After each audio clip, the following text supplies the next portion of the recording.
And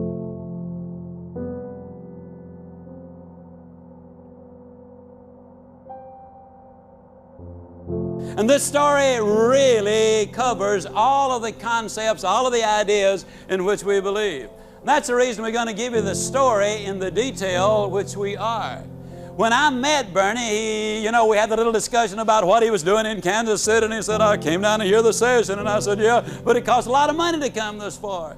He laughed. He said, well, Zig, thanks to my son David, I don't have to worry about money. I said, Bernie, that sounds like a story. Why don't you tell me? He said, I'll be glad to. This is the story.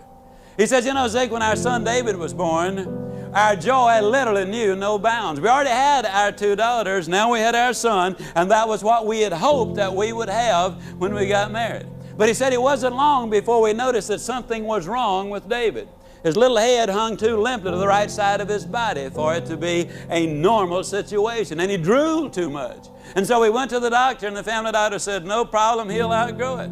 But he said, Zig, we knew that it wasn't quite that simple. So we took him to a specialist. And the specialist, after a very thorough examination, told us that he had the reverse of club's feet.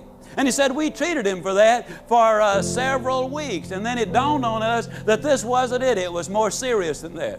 So we found who the top specialist was in all of Canada, and we went to him. And this specialist, after a very thorough examination, said to us that David is a spastic. He has cerebral palsy. He's never going to be able to walk or talk or count to 10. And I suggest that you put him in an institution for his own good and for the good of the, quote, normal members of the family. But Bernie Lofty looked at me and he said, Zig, I'm not a buyer, I'm a seller. I could not buy the idea that my son was going to grow up and be a vegetable. All that doctor had really convinced me to do was to go find a doctor who was not problem conscious and look for one who was solution conscious. So we went to other doctors. He said, as a matter of fact, we went to 30 different doctors, and all 30 of them in essence said the same thing. And that is that there is no hope for this little boy. And then they heard of a Dr. Pearlstein down in Chicago, reputedly the foremost authority in the world. But he was so good that he was booked for 2 solid years in advance. Now that didn't particularly bother Bernie because hope for the first time had reared its elusive head. And Bernie just figured that somehow or another he was going to get his son in front of Dr. Pearlstein. Well, he found out that Dr. Pearlstein was a bridge player, found out his home number, found out that he played every Friday night with his son. He called him there and they made a deal. At the first cancellation that they had, Dr. Pearlstein was going to call Bernie and they would put David, take him on an airplane immediately to Chicago. Well, just 11 days later, they got the call. They loaded David on the airplane. They took him down there. And Dr. Pearlstein gave him easily the most thorough examination, I believe, that any child has ever had. When the examination was all over, he said to Bernie, this boy is a spastic. He has cerebral palsy. He will never be able to walk or to talk or count to 10 if you listen to the prophets of doom. But he said, I want you to know that I am not problem conscious. I want you to know that I am solution conscious. And I fervently believe there is something which can be done for David if you are willing to do your part. Well, rather obviously the Lofty said, Doctor, what is it you want us to do? Spell it out. Dr. Pearlstein and his nurses spelled it out in minute detail. He said, first of all, you're going to have to work this little boy beyond all human endurance. Then you're going to have to work him some more. You're going to have to push him until he literally falls. And then you are going to have to push him some more. You've got to understand now that once you start this process, that there is no backing up or slowing down or staying away from it. This is a lifetime process, because if you ever discontinue this, then he will revert back to where he was before. One last thing. Don't let him see any other victims of cerebral palsy taking therapy. Because if he watches them take therapy, he will pick up the awkward, inadvertent movements they make, and subconsciously he will make them a part of his own movements. Bernie and Elaine left Chicago enormously excited because Dr. Pearlstein had given them extra hope. He had added believability to it. He had presented them with a plan. To tell you the truth, that's what we've attempted to do all the way through Born to Win. Every time we make you a promise, we give you a plan of action. You see, folks, motivation without instruction and education is ultimately frustrating. For me to tell you you can do something and not to tell you how is a cruel hoax that we have studiously avoided throughout. Every time we've said you can do it, we've always said here's the way to do it. Well, they went back to Winnipeg and they went to work with David. They built a little gymnasium down in the basement of their home. They hired a physical therapist and a bodybuilder and they went to work. It took them a lot of months, but finally one day David Lifchick could move the length of his own body. It took him several years, but then one day Bernie got a call from the therapist. He said, come on home, I believe David is ready. And he rushed home and David was down in the gymnasium on a mat, and as he was attempting to do a push-up, and as that little body started to rise into the air, the physical and emotional exertion was so great, there wasn't a dry inch of skin on that little body. And the mat appeared as if somebody had sprinkled it with water. When that one perfect push-up was completed, David and Bernie and Elaine and the therapist and the bodybuilder and the two sisters and the neighbors all broke down and shed those tears, which clearly say that happiness is not pleasure. Happiness is victory. No, you don't pay the price. You enjoy the benefits that Diane was so beautifully singing about. Now, the story is even more remarkable when you understand that one of America's leading universities had also examined David, and they said there are no motor connections to the right-hand side of his body. He has no sense of balance. He will never be able to swim or to skate or to ride a bicycle. He just simply will be different. It'll probably take him 2 years even to learn how to float.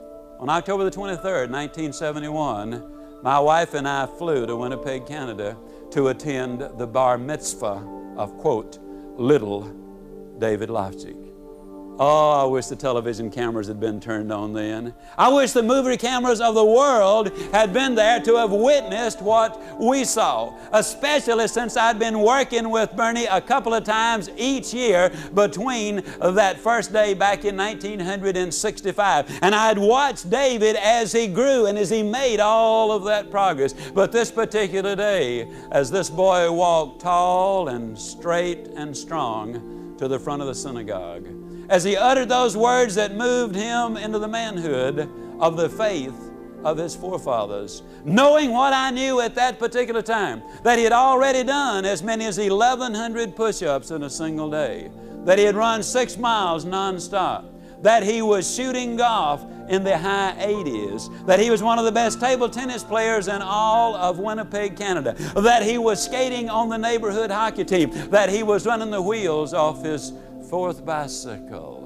Oh, I tell the story about David in a lot of the details because, you see, I happen to believe that this story literally covers all of the areas that we cover in Born to Win. You see, to begin with, they dealt with David on a very honest basis. They never said it's going to be easy. The parents were never told it's going to be easy. They were told that you've got to stay with it, but if you'll suck it up and tough it out and stay with it, the results are going to be dramatic. They dealt with the thing character because, you see, character is the ability to carry out a good resolution long after the excitement of the moment has passed. And there were many times when the excitement was no longer there, but David stayed with it, as did his parents. Integrity, integrity, of course, means basic wholeness, and they dealt with the entire person of David Lifchick. Physical, mental, and spiritual, the whole bit. As far as loyalty is concerned, nobody. I mean, those 2 big sisters and the mother and the dad and the doctors and the therapists, they all were loyal to an incredible degree as they worked with David, helping him to accomplish his objectives. And rather, obviously, trust is deeply involved there because it takes a lot of trust for a youngster year after year after year to be willing to do these things when his buddies are all out playing and having a marvelous time. Now you talk about love. When I think of the story of David Leipzig, I think it's one of the most beautiful love stories I have ever heard. You see, when he was about 2 years old, every night they had to put heavy leg braces on his legs. Now David is a beautiful boy. Olive complexion, beautiful green eyes, coal black hair.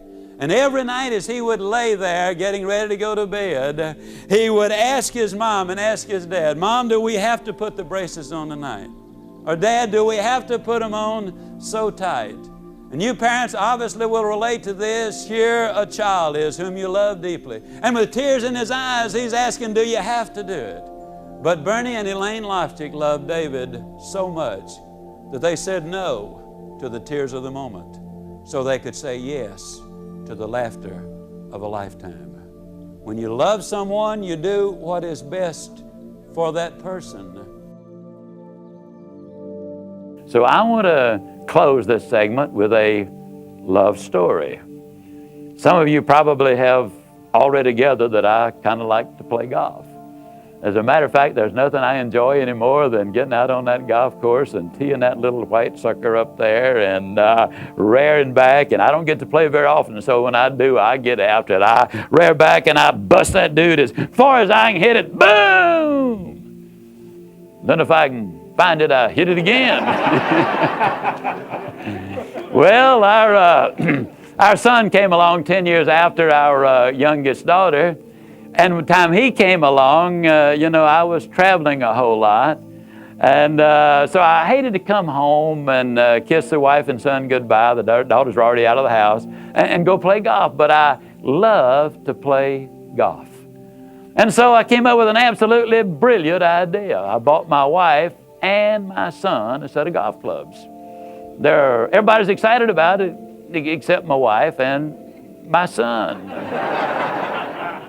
But they went along with me, for a few games, and after about a half dozen games, the redhead said, honey, I just don't like to play golf. It's too hot, or it's too cold, or it's too wet, or it's too dry, it's too windy, it's too something. Just count me out. Well, then I went golf buddy number 1.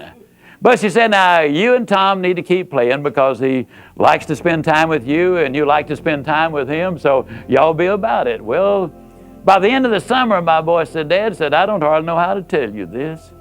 Said, because I know how good you like to play golf, and you like to be with me. And Dad, I like to be with you too, but Dad, I just don't like to play golf. Now I'll go fishing with you, I'll wrestle with you, I'll throw the football with you, I'll do all these things with you, but Dad, I just don't like to play golf. So there went golf buddy number 2. Well, for the next couple of years, I didn't have much golf in my life. And then one night, I was at home. We went out to dinner. My sticks were in the trunk of the car. We rode past a driving range, the old Dow Rich driving range over here on North Central Expressway. And all of a sudden, my son said, Dad, let's stop and hit a few. Well, my boy's a smooth talker. So we stopped to hit a few. We've been hitting a couple of minutes. He said, Dad, let me borrow one of your woods. And so I gave him my 4-wood, and he reared back, and he busted that sucker about 40 yards further than he'd ever hit a golf ball before in his life. Now, when he turned around, that smile on his face clearly said, Ziglar, you got yourself a golfing buddy now. The second most beautiful smile I've ever seen on that boy's face. It really was. Now, the most beautiful one was a couple of days later. We were out at the club. We were on a par 4. He took that 4-wood and he reared back and he busted that sucker right down the middle. Had a little draw on it, hit the ground running like a scared rabbit, stopped dead center. Perfect position right in the middle of the fairway.